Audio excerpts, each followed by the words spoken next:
The LEC is franchised just like NA people. Welcome to Inside for Nerds. This is beautiful man right here is JTH, and I'm the good-looking Dwayne Johnson's son, the NightWing. Okay. Chiseled face. So we've done this before. I mean, I didn't push unmute, so we recorded for a few minutes. NA franchise this year, top 4 world. Ooh, did bam. you just cut me off? Don't cut me off again. So for the most part, I mean, it's pretty. Did we already tell them what we're doing? I forgot, honestly. I was just doing like an epic intro. Just finish your intro. We're doing the LEC. They're franchised. They have their 10 teams ready. This is probably like the longest, hardest list to put up. We're going to be doing the LEC mid laners next and the LEC ADCs, and then we'll be doing the NA power rankings. And then on the 14th, China plays first. They're going to be having Top Sports versus Invictus Gaming. Fun plus Phoenix versus Rogue Warriors. So for China and Korea and North America and EU, we're going to see who tallies up the most wins. And at the end of the split, whoever has the most points has to buy the person dinner. Now, if it's for playoffs, whatever team gets the most points, that counts too. And if it's like 3-1, then if I get it right, I'll get 3. He gets like 1. That's all. Just so you know, I just figured out about this right now. So apparently he's gonna be buying me dinner in the future, so it's okay. I'm usually always right with my god tier predictions. He says Cloud9 is gonna get out of group because I like them. That was his reason. I did not say that. I gave legit reasons. You didn't. You even said they're probably not. Remember the reasons. No, I remember exactly what you said. Was I actually think they're gonna get out, but I like Cloud9, so I have to put him out of the group. I said they're the only hope they're getting out. No, you didn't. You even said Team Liquid's more likely than them. No, not necessarily. Exactly the words he used. I think he's trying to, like, now that he said Cloud9 got out and they managed to, he's like, wow, I'm a genius. But I said Samsung were going to go to World Finals. Did you say that? KT. Remember in 2016? I said they were going to be KT. In the finals? No, in the regional qualifier. For 2016 and 2017. I don't even think you talked about that. I'm just a prediction guy. That's how it works around here. If anybody predicted 2016 Samsung to beat KT, you're stupid. I'm sorry. Samsung was 0-19 against KT Rolster at that point. Yes, and literally KT Rolster, the best team, one of the best teams in the world at that point, Rocks Tigers, they barely lost to. Hey, Rocks Tigers scraped a win by. Like, it was ridiculous, and I was so frustrated. But let's get back to the LEC franchise this year. They're bringing in a whole bunch of new teams, returning faces, and the returning faces. Every one of the El Clasico teams coming back. SK Gaming. Do you know where they're going to be at? Because I know where they're going to be at. Okay. If you haven't put the SK Gaming at 10th place, then you're just. I mean, honestly, I don't know what to say. You need to get your head checked. Because Pyrian's better than Faker, right? Okay, probably not. So for the most part, I think Werlub is one of the people that I'm not too impressed with. Werlub has been one of those people who's been kind of bouncing around the league for a little bit. He's got a few starting spots. For the most part, Werlub is not impressive. Anybody who says like he has the talent, I don't really believe. I feel like Werlub was on Copenhagen Wolves. Well, I mean, if I was right about that.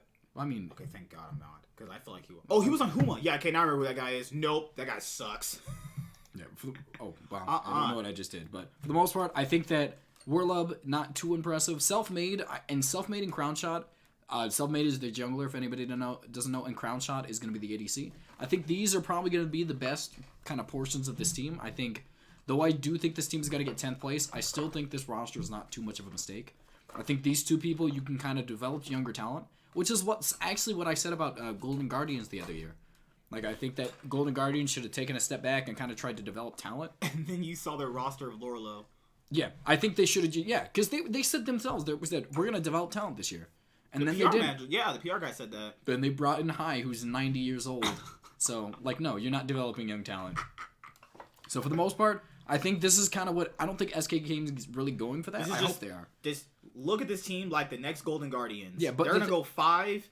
How many games? 18? They're going to go 5-13. I don't even care. Like, they'll pull off some upsets. Yeah. I believe they're going to do that. I know, but for the most part, I think that Self-Made and Crown Shot, I don't think this is roster is a mistake, even though I think they're going to get 10th place. You can develop talent in the main league, give them kind of show like a time on the stage, and then kind of bring in, like, replace those weaker slots later on.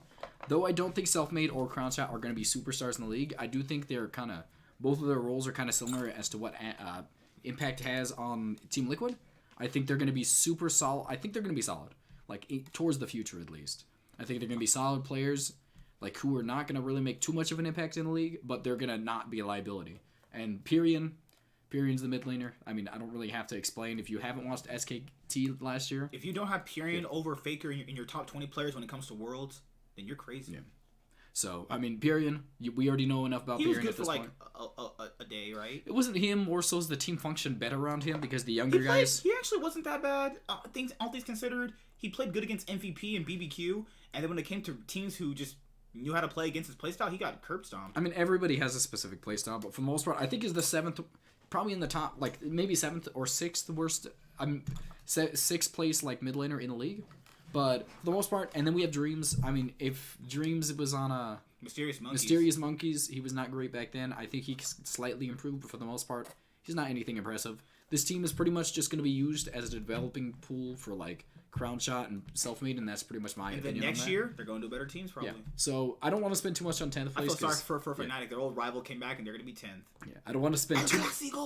You are okay. So I don't want to spend too much time on 10th place. So let's go to 9th, and this is kind of where we differ. You want me to go first? Ladies first. Oh, you're clever. 9th place for me is kind of where, like, 9th and 8th place, I think is really kind of close. So I'm really, like, I more so am kind of giving my opinions on why they could be 9th, because I don't really know who's even better out of these, like, next two. It's going to be really hard, so at 9th place, I'm going to put XL. I mean, XL has Expect, who I think is a really, like, absolutely solid top laner. And then we have Cage Rule. I think Cagel's the starting one from my knowledge. Cadrel, is there a question mark? Yeah, Cagel's not a question mark. He's a big big no. Big something. I don't have an opinion for him. Big? Whatever. Jokes? He's not good. He's not good. I don't really want to spend too much time on him. He's literally been on. He was a mid laner for a little bit. But I don't think he's. Hey, I'm gonna be a jungler. Yeah, he was not good at either role. So I don't know why he switched at all. I don't know why he got another starting role. He wasn't gonna be. He was gonna pick him as a mid laner. Yeah. So they have Expect a solid. Casual I think is terrible.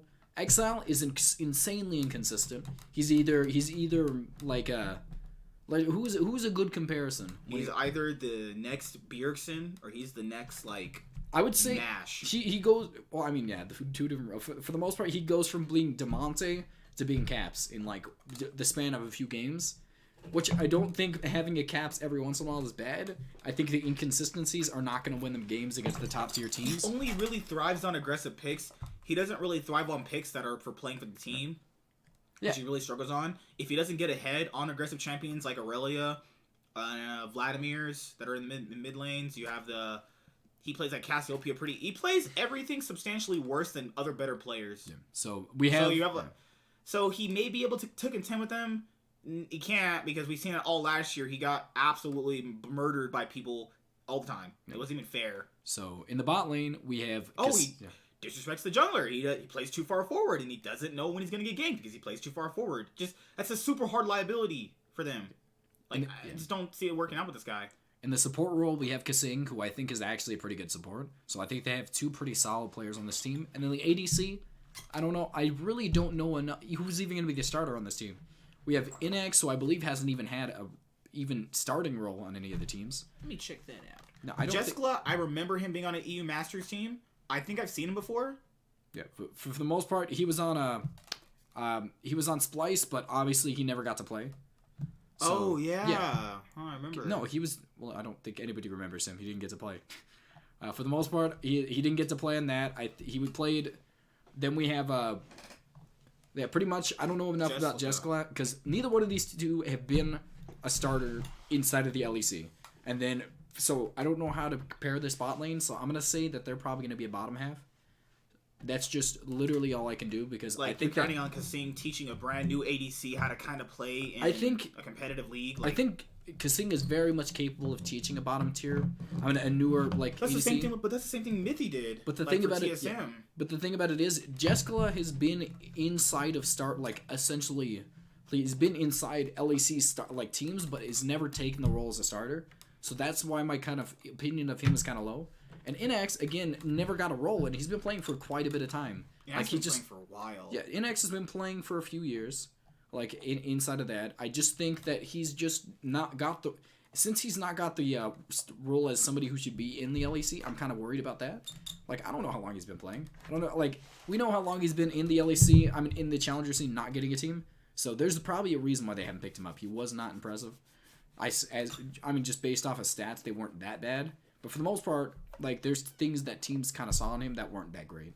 I mean, or they would have picked him up. He's been an option. So he hasn't been the best option. I mean, maybe not. I don't know. But you want to go now? Ooh, we're gonna have Rokat's incarnation of Naraku just coming out of him. This is Rokat in 2018. Nah, I'm just kidding. It's called Rogue. Prophet, Kikis, Senkux, Hiku, Wadid. Where do I even start? If I were doing power rankings for top laners for LEC, Prophet would literally be, you guessed it, 9th compared to everybody else. But I don't know about that. I'm just kidding. He'd be at least like 8th, 7th, right? Prophet was not impressive nor decently good this year. Kikis wasn't world class. He thrived off Vitality's early game aggression. This team's not gonna have that. Senkux was largely invisible after Misfits' 9-0 run. He was just not a factor in at all. Then you have Hiku, who was literally bottom 3 half ADC. And then you have Wadid, which was... I mean, Wadid is basically kind of underwhelming to a certain extent, and he's going to be even more underwhelming now that he has Hiku. So you're going to have a team full of just underwhelming players, no mesh style. Senkux is a liability at certain aspects. Prophet's a liability. He's not going to really win lane. Kikis is kind of like just... Kikis is kind of like another version of Shook. He gives you a certain effect when he comes in the team. It works out really well for a bit, and then at one point it just like implodes. And then you have Hiku, who's... People call him underrated. No, I just don't call him good at all. So, like, I just don't think Rogue is going to work out. I think it's just going to be a bad team. They could be another Rawcat, but that means their highest ceiling is 6th, and that's it. Okay. I just don't think they're going to be good. I just don't see a team with no defined style, no star, all underwhelming. Your mid laner's another version of Xiaohu, who was just invisible. So that's great. And Prophet is non-existent himself. And Hiku can't play Ezreal. Why do you sound angry now? I feel like you're just angry at Rogue now. Like, gosh. Okay, so I don't want Rokat in the league anymore. Okay, so let's go to 8th place. I think we pretty much substantially got that. Ours was... I win. Okay. Ours was kind of swapped around. I put Rogue above XL Esports based purely off the fact that I think, for the most part, Kikis is probably better than pretty much everybody on that roster. I think Hiku was a pretty substantially decent mid laner. So I think they have 3, and then Prophet's not bad. Hiku and mid, I think... I didn't even say Hiku yet. You said Hiku a decent mid laner. I said... Did I not say Senkux? No. Dang it, man. English. So, Prophet, I think Prophet's pretty solid. I think he was one of the better... Like, probably the 3rd best player on Rokat. So, which is not saying much, but still, he wasn't terrible. I think that Wadid, again, we've seen Wadid. He's very capable in certain aspects on certain, like, champions. I still think he's, like, probably a middle-tier support. So, for the most part, I just think in terms of player base, and on... Again, I can't define their playstyle because there's just not enough kind of... Like, we haven't seen any of their scrims or anything, so I have to go by player name. And for the most part, I do think they have a good shot caller in what I would say was Wadid. I don't think Wadid's shot calling is that bad. Or Kikis. I do not believe that... Again, Wadid wasn't the shot caller on G2, but I do think what he did in terms of just... What's it called? Ability to kind of roam around the map with... what's his name? What's the jungler's name from G2? Yankos last year was not bad. So, for the most part, I think that's going to translate well with Kikis, who I think is going to be the primary shot caller. And I think they're kind of funneling... Wadid's ability to funnel information to him is going to work out really well. So, the definitive thing is I think they have a better... Like, a more solid playstyle.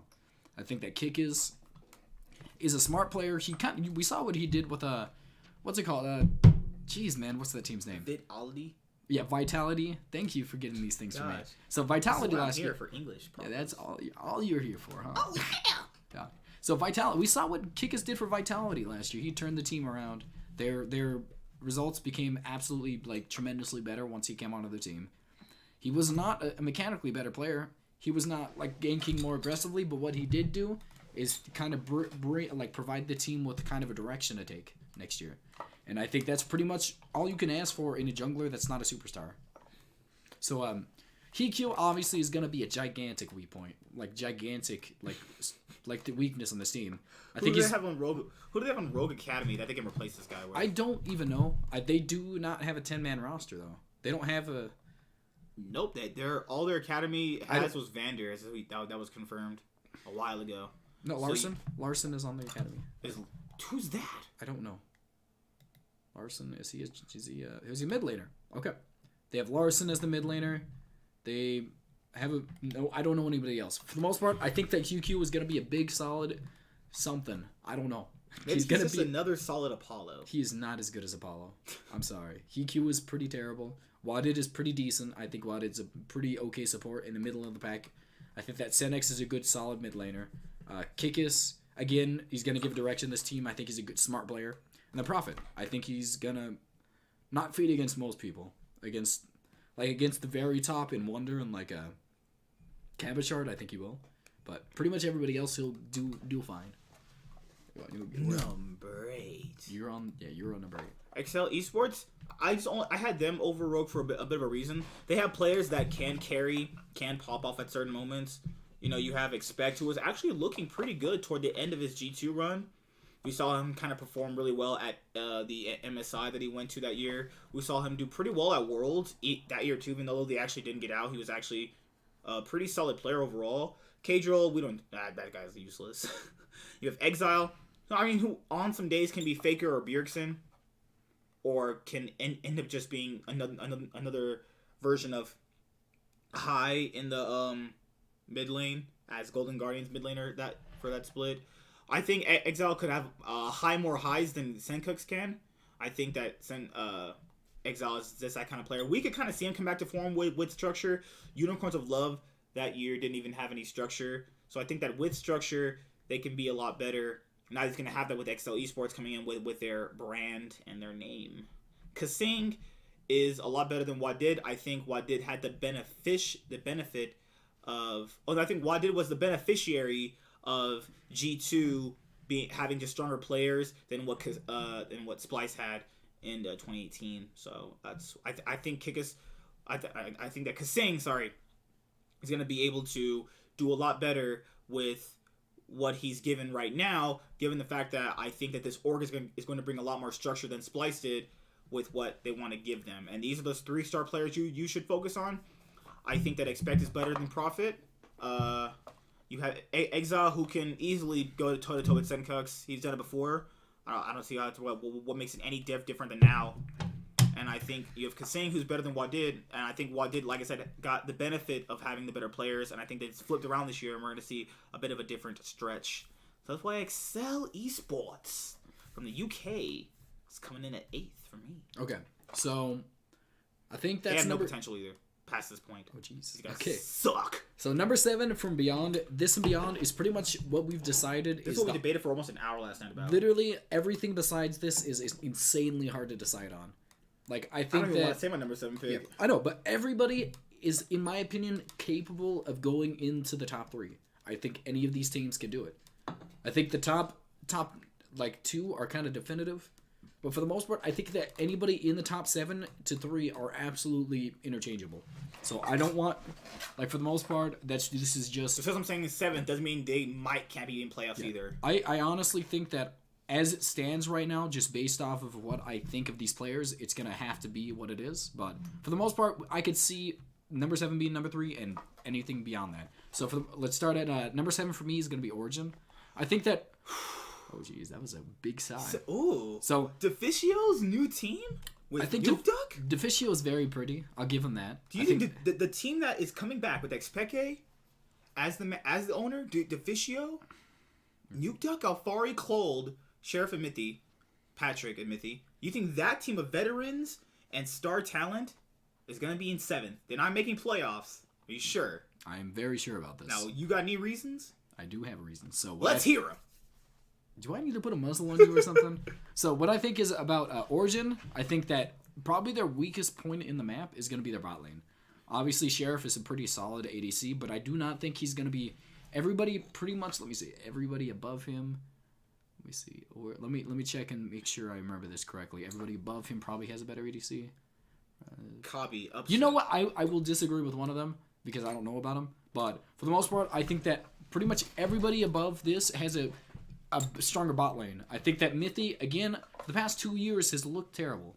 It's not just 1 year. It's not like a split. He's looked bad for 2 straight years. He has a starting spot on another team, and I don't know. Maybe he could come back to form on his Origin days. You have to factor in this year on TSM for the first split. Last year, he had to teach someone how to play competitive jungle. You know what? Which he shouldn't have to because I don't care about that because he played terrible the year before too, so he has no excuse. And then after that, for the summer, he had Grig, who knew how to play competitive jungle. He still looked terrible. So he's looked terrible for 2 straight years. I think that for the most part, I can't really see him come. If he might come back to form. DeFicio said today in the interview Mithy was hungry to prove himself again. Maybe. That doesn't mean anything to me because I can only gaze. Well, he can't say that unless he has to show it to you. He has to show it to me. I can't see his hunger. Hunger is not like a graspable thing for me. All I have to see is Mithy, as it stands right now. All of his past precedents for the past 2 years has been pretty like awful. I think his shot calling is probably his strongest suit, and I think they're gonna be a pretty decently shot calling team. But I don't see them like I don't see him being any less of a liability than pretty much the last 2 years in terms of just his mechanical skill and just micro decisions, as in just his choices around the map. But okay, and then Sheriff again, pretty solid ADC. I don't think he's an elite, but I don't think he's bad. Nuke Duck, I think that Nuke Duck is a top 3 mid laner, so I think this is a really good pickup for them. Top 3 mid laner in the league. He's able to go toe to toe with anybody in this league, and he's gonna beat most of them. He's gonna smash a lot of them. So he has a huge champion pool too. Oh my god. So for the most part, I don't see this being a bad pick. He has a very large champion pool. His decisions in terms of just map movements are absolutely tremendous. So this is without a doubt their best player. I don't think anybody can refute that. Cold, again, if we remember him from his trashy days, I don't think he was that impressive. I think he's not bad. I think he's still. He was the lone bright spot of Unicorns of Love's team. I mean, yeah, that doesn't mean much to me because that team was god awful everywhere. So I think Cold is a pretty okay player. I don't think he's bad. I don't think he's gonna be competing with the other absolutely tremendous junglers. But again, solid is not a bad thing to have. I don't think anybody on this team is terrible. I think that Mithy, even himself, provides something for the team. So clear weaknesses, I think, is gonna come to in terms of just mechanical ability on this team. But they're gonna make smart map movements with Mithy shot calling. I think Cold himself is probably one of the again, he's not terrible. He did pretty substantially decent on Unicorns of Love, but I don't think he's great. And then Alfari, I think he's one of the better top laners in the league. So I think their solo laners are competent enough to go against everybody. Again, except for Wonder. I think Wonder is just by far and away able to compete with just demolish everybody in this league. I think top lane and support are kind of the weak points of the EU.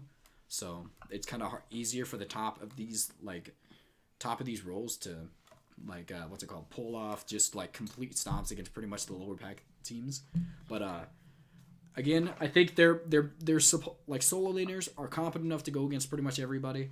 So they're gonna have to have a centric map where they kind of focus on giving these two carries. We're gonna have to see Cold on kind of more of the passive aggressive early game junglers he plays aggressive in the early game to kind of try and get his team ahead, but for the most part he plays tanks. I would hope he plays that. I think he looked better on tanks when he played the aggressive junglers like that in you can Splyce, be but what I'm saying is he didn't even look that good. I think you can be aggressive with tanks like Sejuani got buffed recently if anybody didn't know. They have Gragas still in the meta. I don't know about Gragas. Gragas is not really a tank early on, so it's kind of hard for me to call him a tank.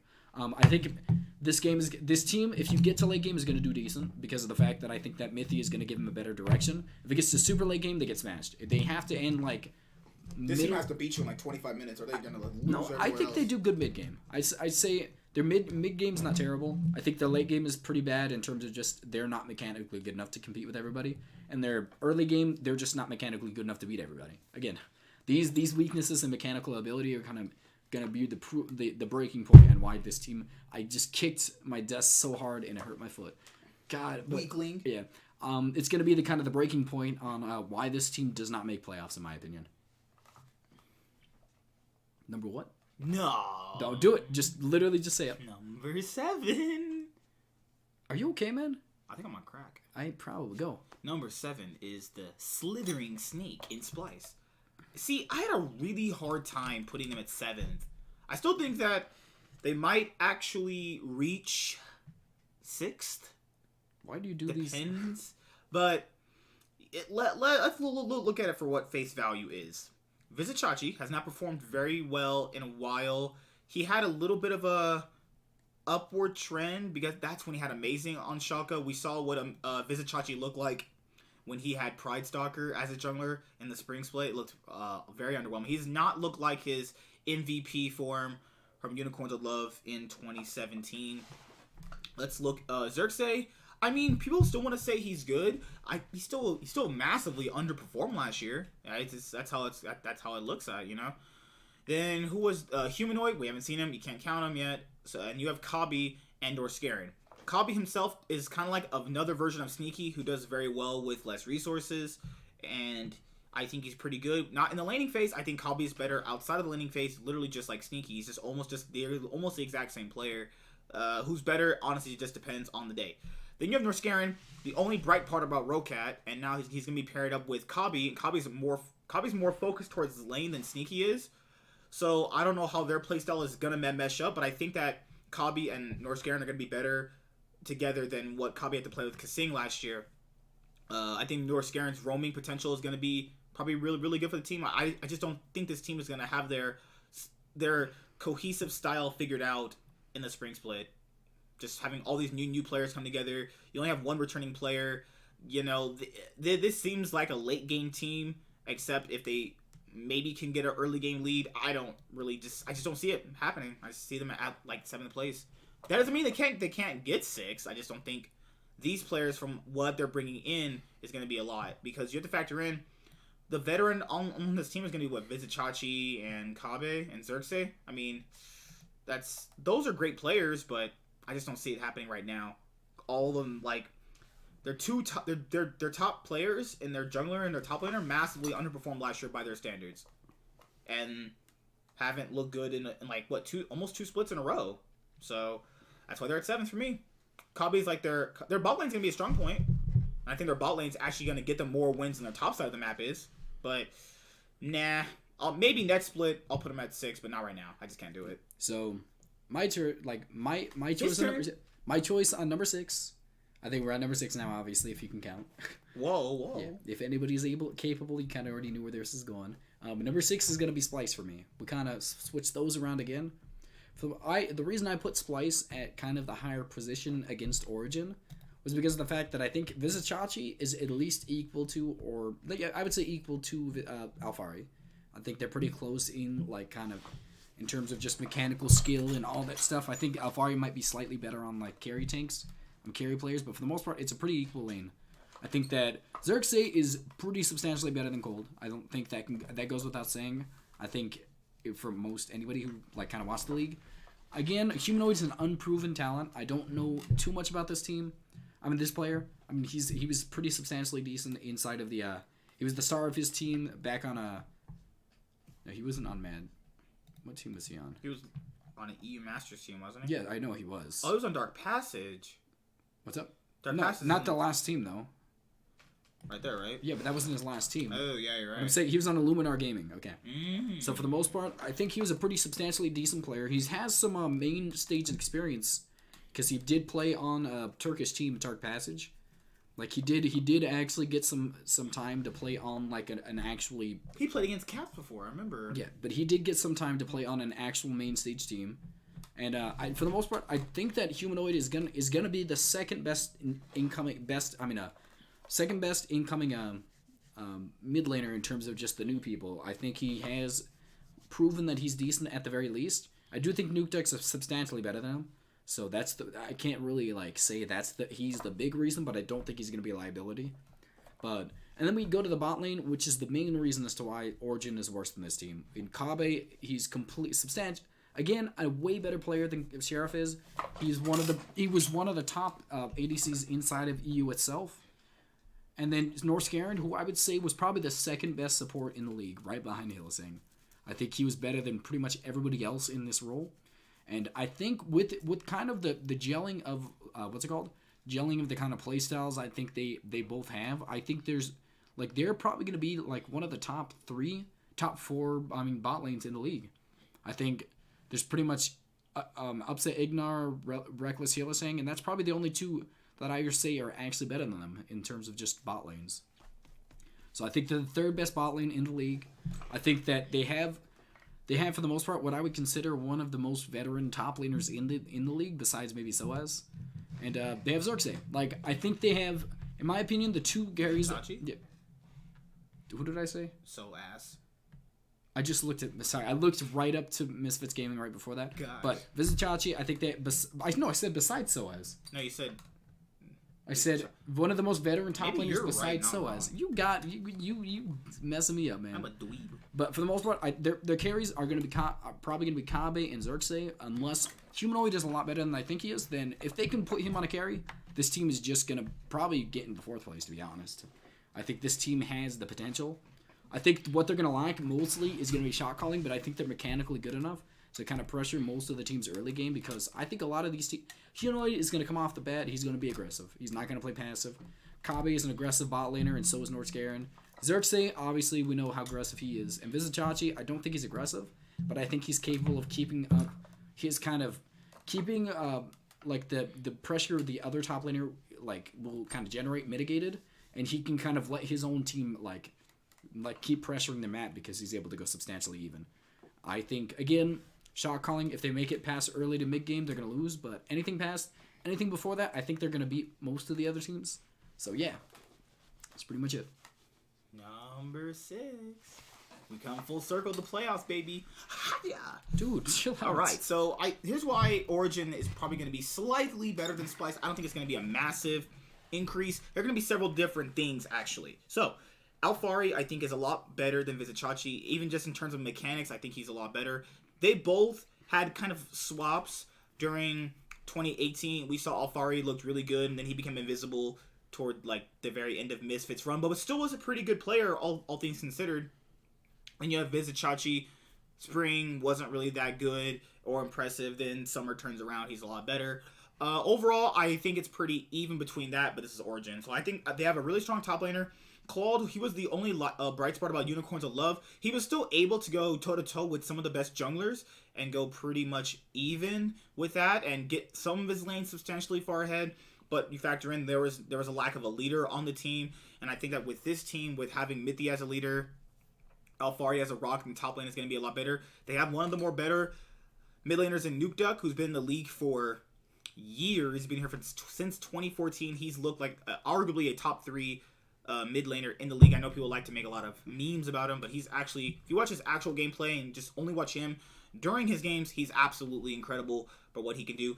He likes to play for any style. He has a champion Ocean. That's how it's going to work. So, Sheriff Patrick, his name. I still don't think he's super good. I think he's just right now slightly above average, which I think can be better. Deficio said that they wanted to have a player like him.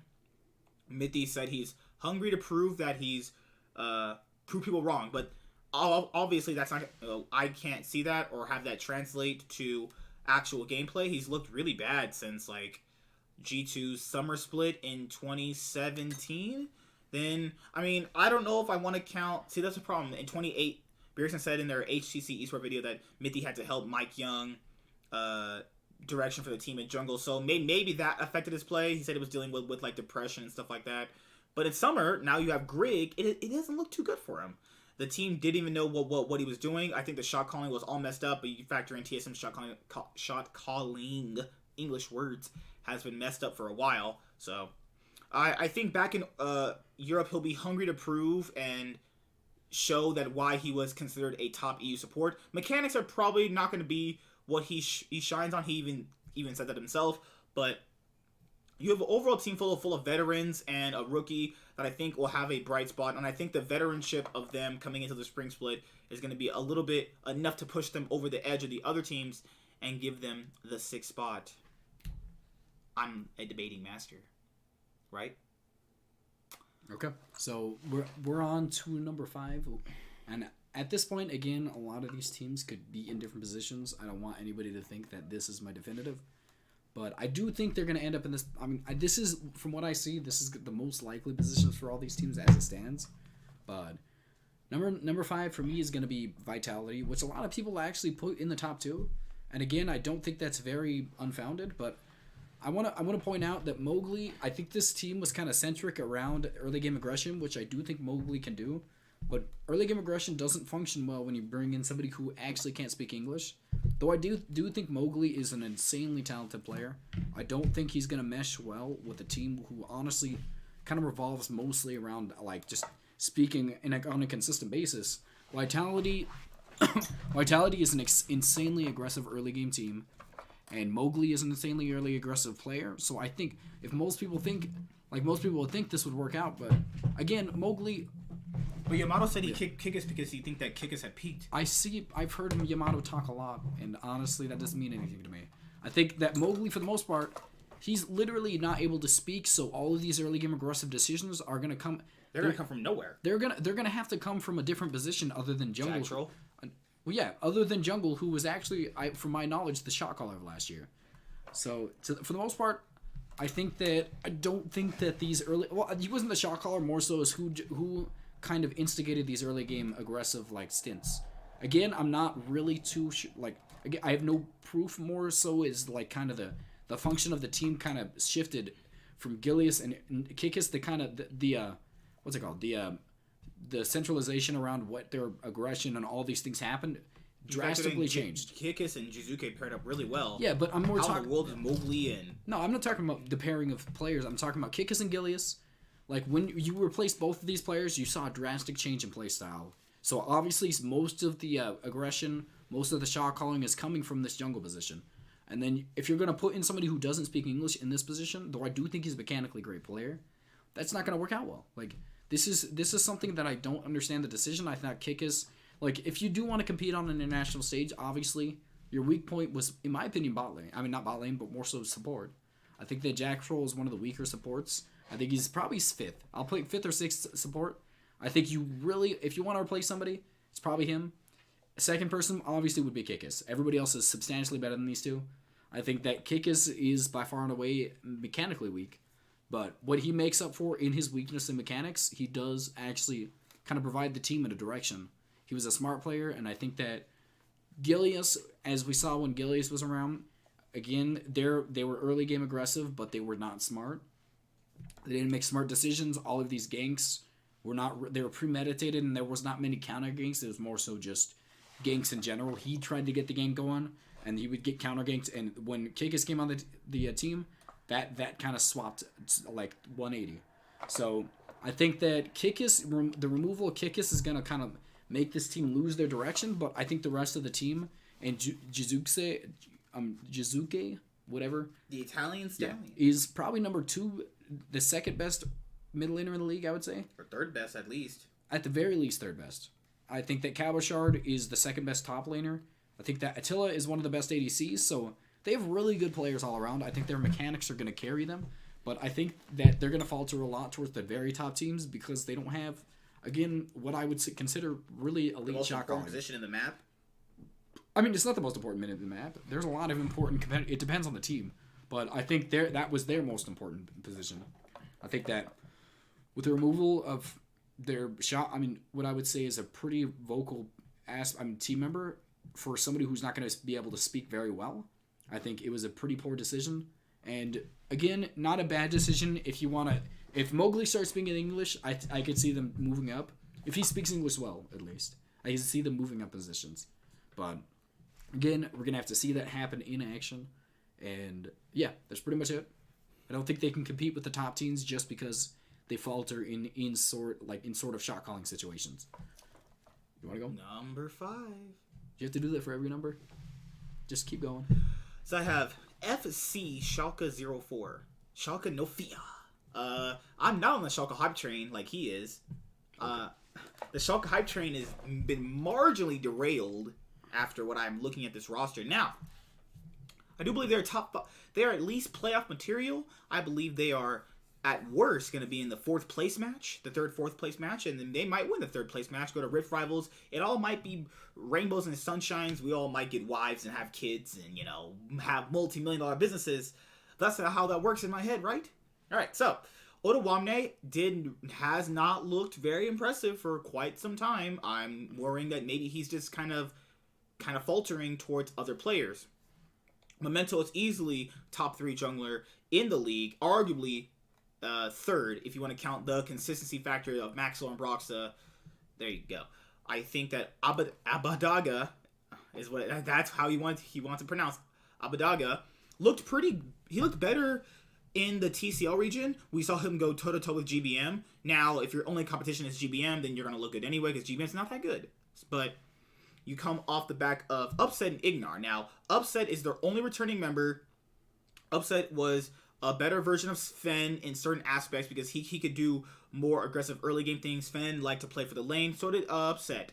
But Upset was put on scaling things like Ezreal and stuff like that and kind of pushed his lead based off what the team gave him, not really himself doing himself kind of pairing up with Vander very well and pushing their lead, all things considered. So, and then you bring Ignar over. Ignar looked very unimpressive on BBQ, looked way far and below his Misfits form in 2017. Ignar, I think, is still very good. I think that the team has a massive potential, but more than a lot of the other teams.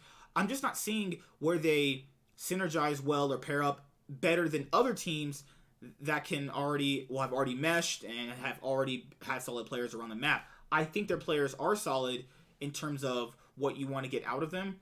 What you have to factor in is that their best player, probably in the AD carry position, is playing towards scaling, laning. I don't know how it's going to work against someone who's, playing towards the laning phase to beat you rather than someone who's playing to get out of laning phase. I think Upset shines outside of the lane, not in the lane, and I think that is actually what's going to hurt them early on. And if Abadaga can perform like he did in the TCL, I think they'll do pretty well. But I think Otawamne needs to come back to his form. And then Mento just needs to keep playing like he's playing. There's nothing wrong with it at all. Ignar needs to get back to his shot calling and its role, but that's going to be really hard considering that they can't speak to him. So you're going to tell me the most important position on the map in competitive, Memento can't speak to his support? How is that going to be any different than... How can Ignar not speak to Upset when he's been here for an entire year? Ignar speak to Memento. I mean, Ignar can speak to everybody. He speaks English. He speaks English. That's not fair. I just don't think it's going to work out too well for them early on. I see them definitely getting a lot of wins later on.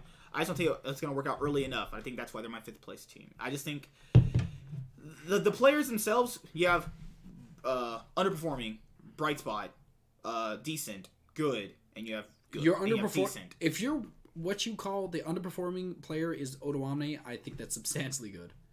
I think he's been underperforming for quite some time. Probably still a top 5, top 6 top laner. He was parts of the reason why Splyce didn't even win their important series. It was literally just off him. He was getting dove constantly, kept overextending, getting ganked constantly. So you're basing it off of one series alone. There was a ton of series. It was quite more series. One series. I don't believe he did that poorly throughout the entire year. I think he was still in the top 6. He's been underwhelming a lot. You're comparing him to when he was number 2 in the league at points. That's unfair to say. I mean, he's obviously not the top, but to say that a number 6 top laner is your weakest point, I think that's a pretty substantially good thing. Now, if you have Upset and Ignar playing for the lane, Ignar's not that type of player anyway. Ignar's a player that likes to roam. Upset is a player that likes to play for the lane, get out of lane, and push his lead. So that's going to be a little bit of a mismatch, but who knows? I might be wrong, but I'm never wrong, so that's not how it works. He's wrong. So we're going to go to number 4. That's number 5 for me. Yeah, number 4 is going to be Misfits for me. Ooh. I think the super team? Dude, that brought in Ignar? Okay, I don't want to keep doing this. You did this every time Why I say is the this? You put the super team so low. Okay, I don't care if people say this is a super team. Let's realize what most of these players are. I think that Alfari to Soaz, I think that is a complete downgrade. I like Soaz's ability. Dude, chill out. Stop being so over the top. So Soaz for the most part, seem like it's like Soaz to like the Team Coast top laner. Yeah, so for the most part, I think that Soaz is a substantially weak top laner. I think his most of his weakness is generated inside of laning phase, which is kind of what a lot of these top laners are going to be able to exploit on him. They always have been doing that. Yeah, and on top of the fact, I don't think he's very aware of when ganks are coming. I do think, honestly, what puts him over the top on some of these lower teams is the fact that he's able to kind of, if he doesn't fall too hard behind in the past the laning phase, I think he's a really good top laner. But for the most part, if he falls behind, obviously he's going to be an insane weakness on this team. Doesn't fall behind, I think he's going to be insane strength of this team. So I just think it's his inconsistency to kind of keep his lead going, or not lead, more so as his equalness going outside of laning phase. He's going to fall far behind. He He has the weakest mentality out of most of these players in the league. I think it's a tiny bit improved. I don't think so. I think his league, he complains quite often. I don't like his attitude. I don't like his ability to keep, his laning ability. I think he's the clearest weakness on this team. Fevin is coming off one of his worst splits in existence. I think he had a really good spring split, and his summer split was god-awful. I think he was one of the worst mid laners in the league at that point. So, I don't think worst. I think he was just lower middle. But still, that's really bad for somebody who's of Fevin's caliber. So, Fevin, again, he's only had one bad split, but he needs to pick it back up. Max Lore, again, I think he is a really good jungler, but for the most part, he's just, in my opinion, a weaker version of Memento. I think what he provides for the team is similar, but his abilities in terms of how to do that I think that comes from mechanics, though. Yeah, that's what I'm saying. That's why I think he's a weaker version. Mm-hmm. Mechanics, if you have the same play style, it all goes down to mechanics after that. And I think Memento is smarter on top of the fact that he's just weaker. Max Lore is just weaker in terms of mechanics. But again, I still think he's the top 5. I'm going to put him in the top 5 for jungle. Mm-hmm. But even then, that's really, there's still substantially, honestly, I might even put him in the top 3, to be honest. Yeah, he's probably a top 3 jungler, to be honest. Yeah, compared to Broxah and Memento and Max Lore. For the most part, I think he's comparable. Jankos obviously could push him out of the top 3, but that depends on whether Jankos comes back on a form. But again, Max Lore is a really good jungler. I think he's going to be one of the bright spots of this team. Gorilla Hansama. This is the big point as to what people are kind of hyping this team up. I want to point out that I think Hansama was probably the best performing player of last. Even then, I don't know about that. But for the most part, Hansama actually fell off of my favor during the funnel meta. They chose to go standard. They did really good in standard, and I was like, Hansama is absolutely tremendous. They played the regular, and they were able to keep going because Hansama is just that good at standard playing. But then, when everybody translated back into the standard meta, Hansama absolutely, this team just fell off the map. And you would think somebody who was good enough to continually play... He played a style that was literally so bad, people started switching their roles. Yeah, you think that they were competent enough to play standard in a meta that just didn't favor it, and then when the meta favors standard, they fall off the map. You would think that this team would be good. To be fair, a lot of people said that he needs a guiding voice in lane, and Mickey X wasn't that. So okay, let's think about that. Maybe Mickey X wasn't that, but they bring in Jezus, and he's still the same. Yeah, let's think about what Gorilla provides for most of his teams. I think Gorilla is one of the best supports of all time. I don't want anybody to think that I'm talking down to him, but Gorilla's strengths come from his two most important aspects as a player. What I'll put first off is his shot calling. He's not going to be able to shot call for a team that actually does not speak his same language. I think that Gorilla has not been on it. Maybe he learns English by the end of before the year. Maybe he picked it up at the All-Star games. I want to put this out there. If he speaks English, I think this is a really good team, and I think this super team will work out. But as it stands right now, I don't think he speaks English very well. His lack of English speaking is pretty much going to negate his ability to shot call. And then the second point is going to be his playmaking. It's not just aggressive thresh. It's not all these things. It's about getting the team into situations where they are able to make plays, like telling your top liner to TP here, to being able to kind of just say, hey, I'm going to go in right now. You can't do all these things when you can't speak the same language. Maybe this stuff, by the end of the year, if this stuff is all figured out, it won't matter because Soaz will be mentally done by then. Soaz will not be able to function on a losing team. I think that if they lose on the early game part of the year, if they make it to playoff, I think they're going to do really well. I think they're going to make it into at least the top 3. If they don't make it to playoffs, then if they don't at least make it into the the third, fourth place match. Yeah, if they don't make it to there, Soaz is mentally done. That's just how he plays. That's who he is. But the thing about it is, Gorilla is going to take a lot of time to mesh with this team, and that's something I don't think they have. They don't have time. Fevin, again, coming off one of his worst splits of all time. Maybe he bounces back, maybe he doesn't. Big question mark. We have to see him bounce back. So that's, again, this team could be insanely insanely strong. I could easily see them going to Worlds, but again, there's way too many question marks on this team as it stands right now for me. So I don't want to put him any higher. I don't want to put Gorilla, who is absolutely, at this point, he's getting most of his strengths negated because of the barrier in language. Hansama, again, I think he's really good. I think he's one of the top 5 ADCs in the league. But a lot of people are going to disagree with that. I think they're going to put him in the top 3. I don't think he's that good. I do think he's probably a step above Kabe and Maybe. I think he's about towards Kabe's level, maybe above. Better than Attila? No, he's better than Kabe. I think he's slightly above Attila. I think that's where his limit is. I think in the elite of the elite with all Reckless and all those people, he's not in there. But he's right below that. I think he's the one that's right, like he's the next highest right after that.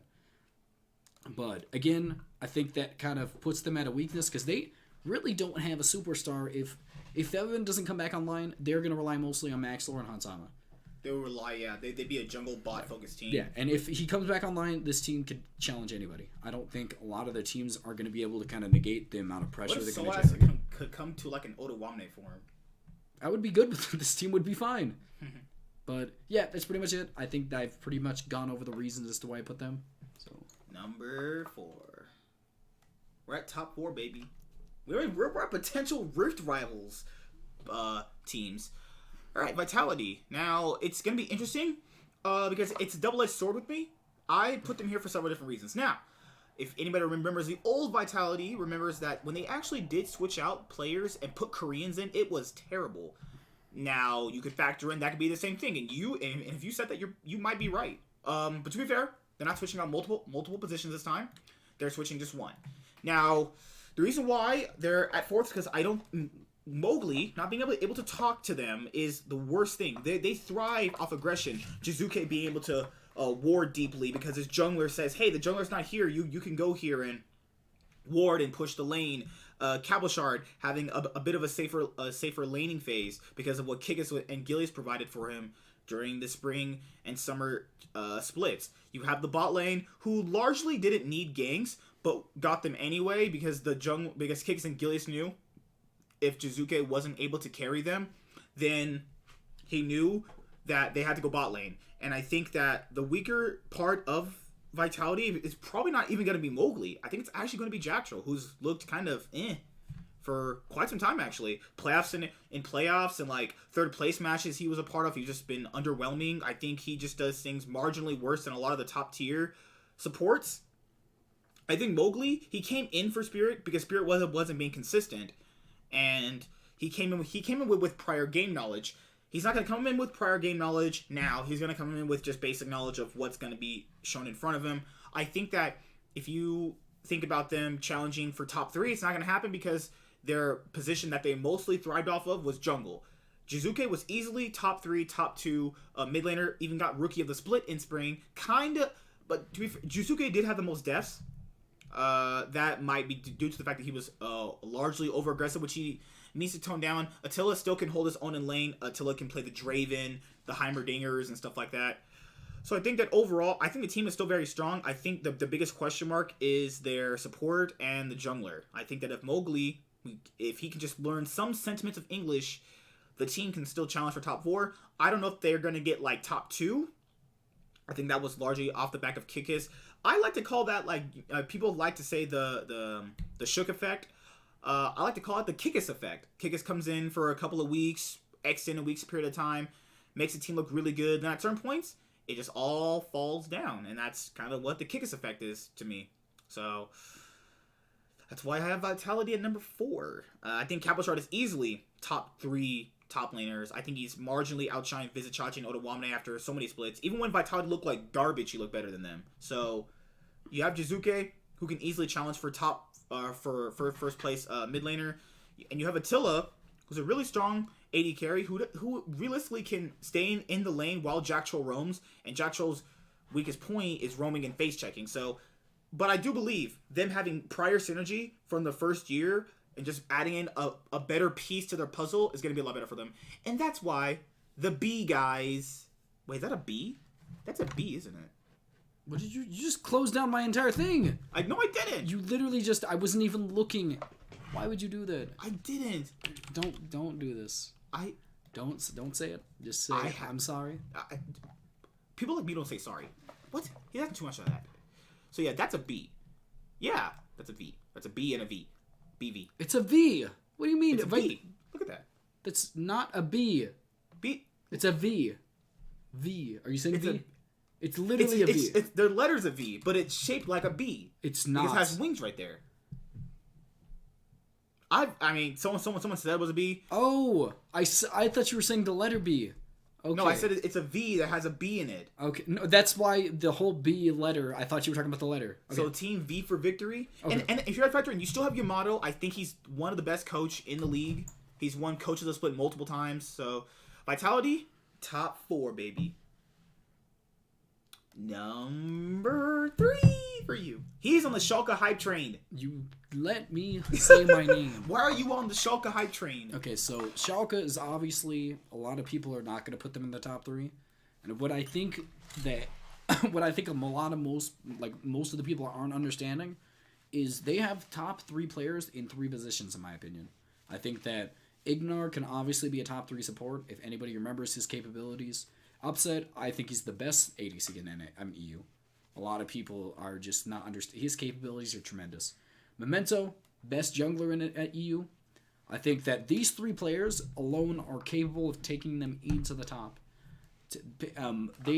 What I do think they're gonna kind of rely on is a lot of the kind of experience that Odoamne has in terms of just his ability to kind of tell. I think he's going to be the primary shot caller of this team. Again, this team is really newly formed, so I don't know. But I do think the Odoamne is going to be the primary shot caller. Abedigi, I don't care what he wants to be called. I don't care. I'm calling him Abedigi. Abedigi is just, honestly, I think he is... his only competition was GBM in the TCL. Yeah, but for the most part, I think he is completely capable of competing with both Humanoid and Nemesis. I think they're all pretty equal in terms of what they're capable of. Nemesis, sorry. But we don't know enough about these players, again. Besides Nemesis, I think Nemesis is very well proven. So I think Abedigi is kind of slightly worse than him. But even then, I still think he's going to be a top 6 mid laner, top 7. And regardless, and that's just his first year, I think that's tremendous for somebody who's just coming into the league. Well, I mean, if you count TCL. I don't count the TCL for one split because the fact... I mean, I do count it. I think he has some kind of experience, but I think, honestly, for the most part... This is real competition here. Just saying. I mean, no. I think GVM was better than him. No, real competition. Yeah, there's an actual competitive region. I mean, they had one really good team there, to be fair. Yeah. Out of, what's that team's name? Supermassive. Supermassive was a really good team, so I think they had some competition there. For the most part, Abedigi has not really had too much experience, and I do think he has the capabilities of being a top-tier mid laner, but we have to see it kind of get proven, but beyond that. Memento, I don't really know what to say besides the fact that he was on Rocat, yet still had the best KDAs out of pretty much most everybody. Memento proven himself to be able to play on a bad team, so the only kind of weakness I can see is the fact that now that he's on a better team with probably better players, he's going to kind of devote the resources that he took on Rocat. He's going to have to devote them around the map. And that's going to be a big kind of fallout in terms of just his power spikes. They're going to happen a lot later. But for the most part, I think he's capable enough to pretty much compete with pretty much what anybody puts on the table. He is competent enough to be able to go against the top tier junglers. And for the most part, I don't really see anybody in competition for him for the best. There's not really a jungler who I can consider a second best that's close to him. Second best jungler, Mowgli is going to be the big, what if it works out? Maybe. But as it stands right now, Memento is the best jungler in EU. A lot of people don't know who he is because obviously he was not on one of the major teams. He was not on a team that really did well in playoffs, so you can't really know. You can't really know unless you kind of watch the Rocat games, but he's really good at carries, really good at pretty much everything. I think he is I've never seen a jungler the way he sets up his team the way he does, for the most part, still carry. I think he is an EU version of Dardoch. I think these are two comparable people. If anybody can think of, if you don't watch a lot of EU and you kind of want to get into it, just think of Memento as kind of a similar player to him, and that's a really good comparison to kind of get you started in who I think are the superstars of this league. Memento, best jungler. I think Abedigi has the capabilities. I think he's a young player. Obviously, he's going to have a lot of struggles. But this bot lane is probably the best in the league. Best bot lane in the league, in my opinion, right here. Upset and Ignar, best ADC and one of the top 3 supports. And Ignar is mechanically the best. Mechanically the best support in all of EU right now. It's always been, again, anybody who actually watched Korea before Ignar even came over, Ignar was one of the best supports in Korea at the time. Was obviously not as good as Gorilla because Gorilla provided way more for the team. But his skill set is transferable over regions, where so as Gorilla's aren't. Gorilla's ability to shot call just won't transfer as well as Ignar's ability. We haven't seen it. That's the thing. We've seen it with Ignar before. Yeah. It's not as easily transferable transferable as Ignar's just insane mechanical like ability. Obviously, Gorilla's mechanically gifted, but I don't really think he's as. I don't think that's his strength in comparison to Ignar, but he has a lot of other levels over Ignar, which is why he's the better like support. But I don't think he's going to be better at the beginning. I think he's going to be a little bit worse than Ignar until he kind of meshes well with the EU society and EU language. And Odoamne, I agree with him. Odoamne has struggled recently. There's not much you can say beyond that. He has struggled a lot recently. But even though he has struggled, I think he is capable of pretty much holding his own against most other people. I think he's, in terms of player base, I think he's similar to Vizicachi. It's always been a good comparison if you want to make it. He's going to be able to hold his own. I think he's going to be able to pretty much keep his team alive. I think he's going to have to be the guiding direction. I'm going to put it out there. If Odoamne, in my opinion, not as good of a guiding hand as I think he is, which I do think he did a good job on Splyce. I don't know if I'm pretty sure, from my knowledge, he was the shot caller. Again, I really wish they would release some stats on that. I don't listen to the actual mics in terms of just like the play-by-play. The mic checks, you can't really gain anything from that. So it's kind of hard to tell who the actual shot caller is. So, from my knowledge, it's probably going to be Odoamne. He's a lot of experience with good shot callers from Ryu and Probably. I think that's going to bring a lot of experience to the table. I think they're going to have a better kind of grasp on the meta in terms of just with their, what's it called?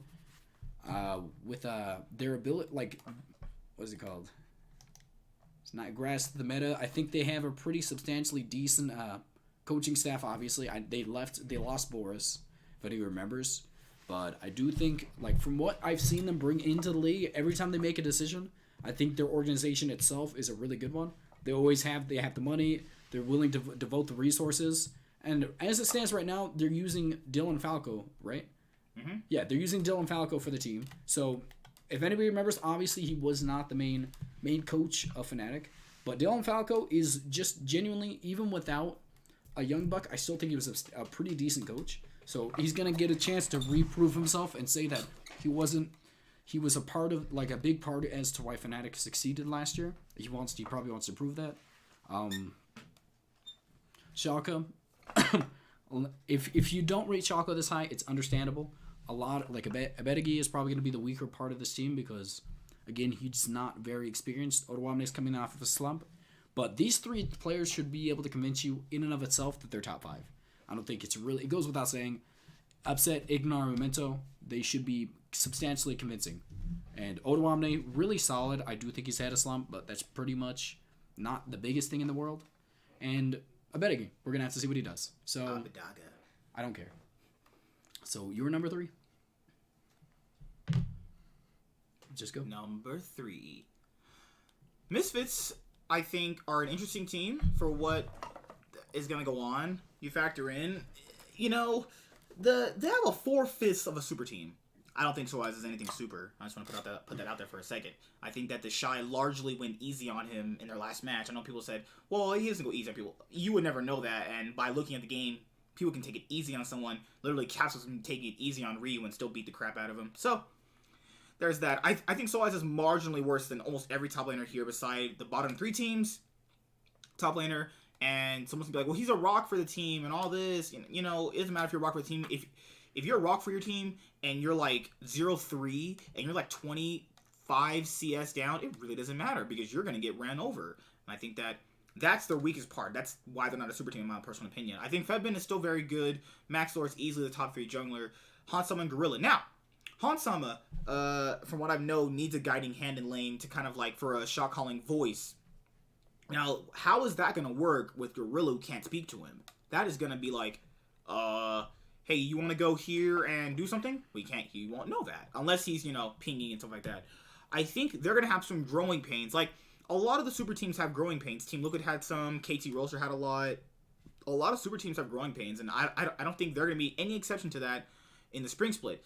Could we see them have a tremendous summer split when their growing pains are over? Yeah. I could see Misfits being in a 3rd, 4th place match, and I could see them going to Rift Rivals as the 3rd seed for EU.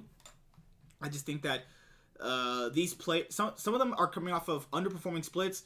Soaz is coming off of World Finals. That's not really technically underperforming, but They started Blipple more for a reason. Yeah, I get that. People have to understand that too. Max Lore didn't really underperform.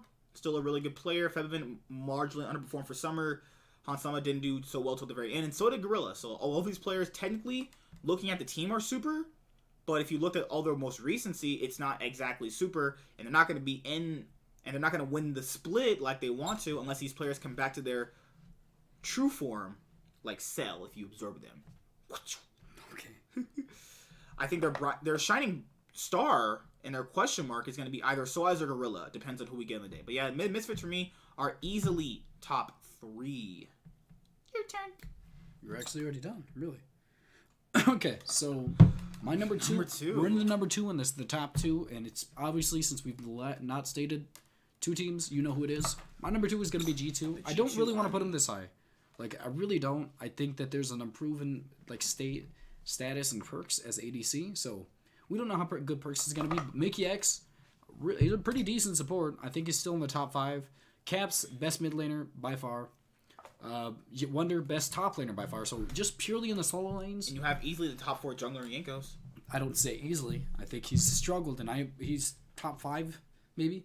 But he's struggled a lot recently. I think that the weakness is going to come in both what I would say is perks is unproven and inexperience in the ADC, and Yankos is pretty much like really large downward trend in the last year. I think he's struggled a lot recently, and I think he picked it up during the regional qualifiers and towards the group stages, but that was pretty much all we got to see from him throughout the entire year in terms of his old form. Wonder is going to smash everybody in the lane. It's just not even close. I don't think there's anybody substantially close to him. Caps, again, same stat. It's like they have a really strong top side, and I think that Yankos will pair up better with Caps than he did with Perks. Maybe, but for the most part, again, Caps, same status as Wonder. He's gonna smash everybody. Mickey X is a really good ADC to pair with somebody who has an idea of what to do in lane, and that person is not Mickey X. I mean, not Perks. Perks is not like. You gotta go off his game knowledge. That's what you have to go off I can't go off of anything. I don't know anything about Perks' ADC abilities. If anybody says, "Oh, well, he's doing well in solo queue," that does not. Essentially, that does translate slightly in terms of mechanical skill, but again, that is still solo queue, an organized situation in actual kind of competitive scene. I don't know how well that translates. Perks is an unproven, a big question mark. He's the biggest reason. If he works out, they're number 1. They're gonna have some growing pains. Obviously, I don't want to keep putting that out there. I don't know. I mean, Perks works out. This is the number 1 team. I don't think anybody can refute that. Probably one of the best teams in the West, if not the best. I would honestly have to say. Like, could you see them being at MSI or Fnatic? Yeah, I mean, if Perks works out, this team is gonna dominate the EU. I think this team has the potential to be the best. Caps and Wonder, best at their position in all of EU. Yankos has the capabilities of being actually the best jungler. So you arguably have the best top side in the whole league. I don't want to put Yankos up there yet because recently a whole year of being bad. So we can't say that he is, but he has the capabilities. Mickey X, really pretty decently solid support. Perks is going to be the big what if. If he doesn't work out, I don't know what to do. If he does work out, this team is going to dominate EU. Again, big question mark. Everybody else is pretty much spoken for. I don't really have to go into depth with them. Like, you guys, if you even slightly watch League, know who all of these people are. Their weakest player is probably going to be Mickey X. I would say if Perks comes to online, their weakest player is still going to be Mickey X. It's going to be Yankos because Mickey X probably played better than Yankos did last year. That's probably true, too. Yeah, so I think Yankos come back to form is the only way this team is even capable if Perks doesn't come online. Because if Yankos doesn't come back online, or if he plays to a same level, I mean, obviously they're still going to be in the top 3, but they're not going to be a solidified number 1 without this person. My number 2 is always FNC number 2.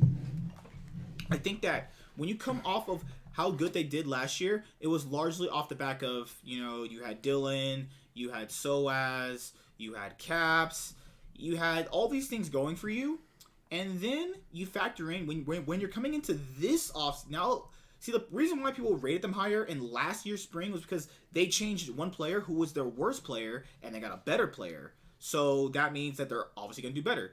This changes for a different aspect because Nemesis, if he's not Caps 2.0, then this team, if he's like Niski, that means the team is arguably going to be worse based off just how the caliber of a player Niski is. Not because I think Niski is like bad, but just the player that Niski is doesn't bring you first. The player like Niski is brings you like third. So that means that the team itself is going to have some struggles. Broxa, I think, is head and shoulders at least first or second jungler in EU. Largely underrated by a lot of people, and then he got his chance to prove himself on the world stage.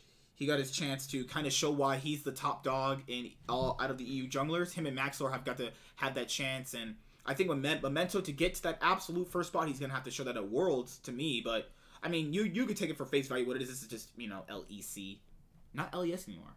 So, Bwipo. We have not seen Bwipo play in multiple metas besides the ones we had. We got to see him play in the Standard, and we got to see him to play at Funnel, and then we got a chance to see him play at the Worlds meta that was there. That's not enough right there, but they did choose to have him. I think Bwipo is still capable enough to face a lot of these top laners. He'll definitely beat the ones below him. He'll probably struggle against like Wonder, which he did. Bwipo is going to be an interesting player to come along. I think he was literally just an EU version of Licorice, who we had at Licorice is like arguably second or third in our power ranking, so for an NA top laner, so that's okay.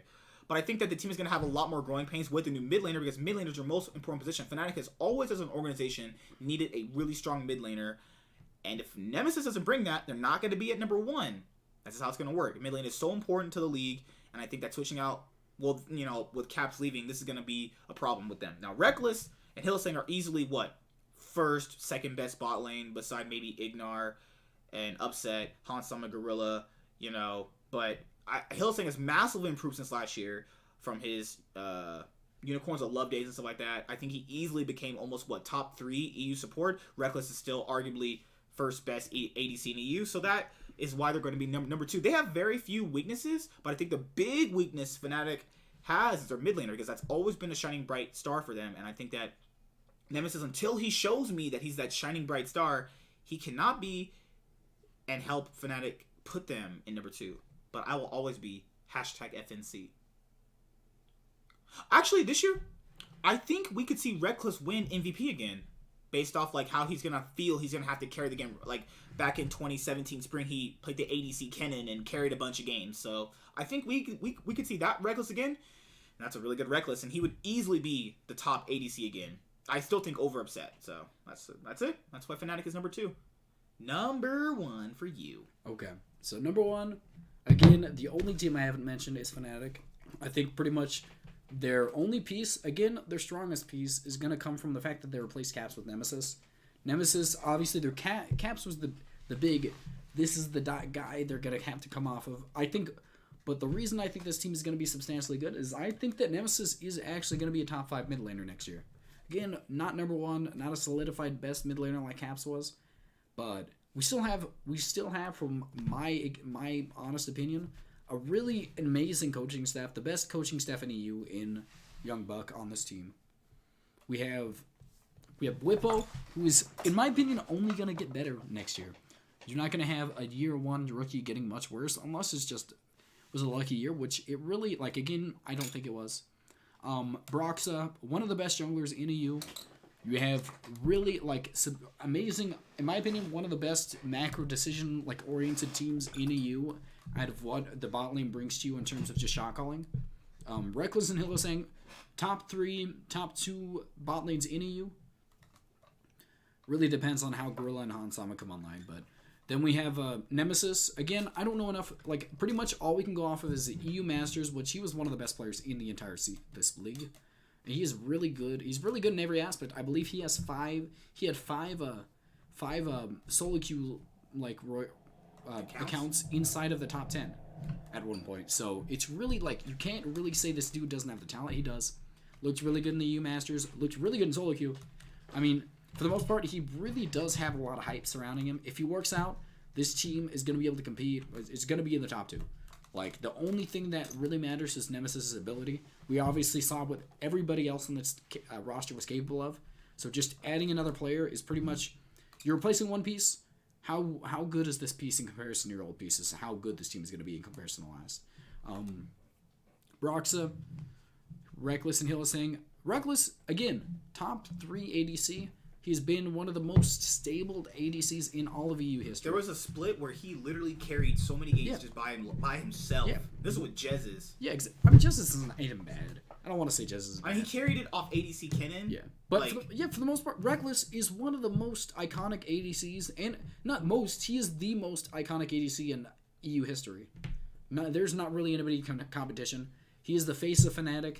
He's pretty much substantially solidified himself as one of the best Western players of all time. I think he is capable of bringing this team back into World's position. Not getting to the finals next year, I don't think he's capable of that. Maybe top 4 again for them? No, not top 4 either. I don't think... Ooh, that's throwing some shade out there. No, I think that was a substantial... If anybody realizes this, last year was a really substantially weak year. I think the Fnatic, although they were good, was not even better than Season 5 Fnatic. I think the Season 5 Fnatic was still substantially better than this one. But it worked out better because all of the talent pool in Worlds kind of drifted to the point where it was kind of a lot weaker than it was the years before. But for them, in the reality, we have a really good, really young player in top lane who's gonna get only better most of the point for the most part. Hylissang was the best support in EU last year. Reckless, top bot laners, and on top of the fact they are gonna really essentially in a lot of these top teams don't have the shot calling to kind of outmaneuver bring them ahead of the other ones. A lot of these other teams are gonna lose purely based off of shot calling because they can't get ahead on this team. Unless you're G2, you cannot out lane this team. There's no one in this league who is in my opinion, competent. There's a few people that could, but then you lose everywhere else. Yeah, I'm saying competent enough to win in laning phase. You have to win in more than one lane to win a laning phase. Yeah. So for the most part, Fnatic's biggest weakness is going to be their biggest question mark in Nemesis. He works out. This is the number 2 team, number 1 team. Really depending on how, again, G2 works out. Watch out for those spicy G2 versus Fnatic matchups. Yeah, this is going to be the big question mark is these two. I think, without a doubt, these are the top 2 teams. Yeah. Then you guys know my number 1 spot. G2! No, I was going to fall. I thought that was a fall for G2 jersey. I really want one, though. They look amazing. But, alright, so there's a big reason why G2 is going to be my number 1 pick. I know people are going to be like, Perks. We're not going to count Perks, so let's just not count that in general. They have arguably the strongest top side in EU. If you count Jankos as top 4, that's perfectly fine, because then you're still pairing him up with the number 1 and number 1 mid laner and top laner. Caps was easily able to play anything and everything, outplaying in team fights, roaming, CSing was there, dives bot, dives top, everywhere was there. He was a consistent threat, playmaker all year long. There's a reason why he was bought away from Fnatic, going over to G2. He himself also said that this is going to have a much better chance. So, Jankos, underperforming year, has been still slightly underperforming in 2017, who you still have to factor in he's still arguably top 4. So that's fine. I think he's competent enough to beat a lot of the junglers he has in the league. Wunder easily is the best top laner. EU, or almost one of the best Western top laners. He proved it at Worlds. Rift Rivals proved it in all their playoff matches, except for one against Misfits, which, I mean, that was kind of just a lucky day by Misfits because we saw them completely get murdered after that, so it doesn't really matter. So you have a great team right here. Mickey X doesn't do well with shot calling, doesn't matter. You have Caps and Wonder for that, and Jankos, they don't even have a shot call. And Perks is the captain of the team, so Mickey X doesn't have to say a word. Now he can just focus on his mechanical skill, which is not as bad, and I think he'll pair up with Perks very well. I think their playstyle will mesh very well. I think the entire team's style meshes very well, and I think that they'll mesh better than the other teams, and they have the stronger players. So even if they don't mesh and the other teams can beat them, I don't think that at a certain point they'll be beaten after that, because their players are just much now substantially better than your players. You factor in, if the weaker teams can beat them early on, it won't happen again, because now these players understand how to beat these weaker teams, and they have the better players for that. So let's say if Rogue randomly beats them in week 2, right? It's not going to happen again in week 8 because the players now understand how to beat them, and they're much better than them on paper in general. I think a lot of the players on this roster beat out almost everybody except an ADC position, which, like I said, we're not going to count. Mickey X is arguably top 5 support, and that can, on certain days, go toe-to-toe with the best. Caps being one of the best EU mid laners, can fight anybody and outlane them and beat them. Wonder, obviously, is one of the better EU tops. And Jankos, if he's still top 4, that's fine. I don't really see them not getting first or second. I can see them at lowest getting third. And that's it. It's pretty much, I mean, a lot of these people are interchangeable. We had a very long debate about this, so... That's why, sorry, this was really long. It was long, but we had a really long debate on this. This is all a lot of questionable stuff that, like, I'm gonna be honest, probably 50% of our rankings are not gonna work out, to be honest. In everything. In pretty much everything in this aspect, so I really don't know what to say. Like, this is really, it's not like we didn't put effort into this. Oh, we put a lot. But we put a lot of effort, and there's not much we can say about it, to be honest. There's, like, just a lot of unproven stuff in this league this is their first year being franchised. I mean, this was bound to happen, so, I mean, like, could you imagine doing this for last year's NA? It would have been a lot longer. I would have looked like a complete loser, because I would have ranked 100 Thieves first in every... I put them at 6th. Didn't I put number 1? Oh, I put number 1 as TSM, huh? I put number 1 Team Liquid, and I said they're going to win both splits. I don't think you said both splits. No, we didn't talk about that. Oh, I said TL was going to win the split, though. We did... No, you put Cloud9 in top 2. I put Cloud9 as 3rd. Did you put Cloud9? Yeah, and then they got 5th. I said TL was going to win the split. I said they were going to get first place in the regular season. But for the most part, yeah, there's not much we can say about this. We really can't predict these stuff because there's a lot of question marks in this league. So this is our best educated guess. If you want to say to me that G2 is not going to get first just purely because Perks is not an ADC yet, that's fine. Yeah, it's 100% understandable. But if he's not a liability, that completely mitigates the weakness that Yarnin had. So that means, are they now top 1? Because that weakness is gone now. Yeah, and if you want to say that my predictions are wrong based purely off the fact that I said Piglet's good, then just no. That's not fair. You can't do that. That's the exception. That's unfit. I'm not going to listen to that. Even though you're on the Schalke hype train? I really like Schalke. I think they're going to be the biggest dark horse of this entire league. I think they're going to get top 3. If they lose to Rogue, I'm going to laugh at you. I'd laugh at me too. But that's pretty much it. If you have any other kind of arguments, leave them in the comment section. I got to go home, guys. I'm really tired right now. Oh, see you later.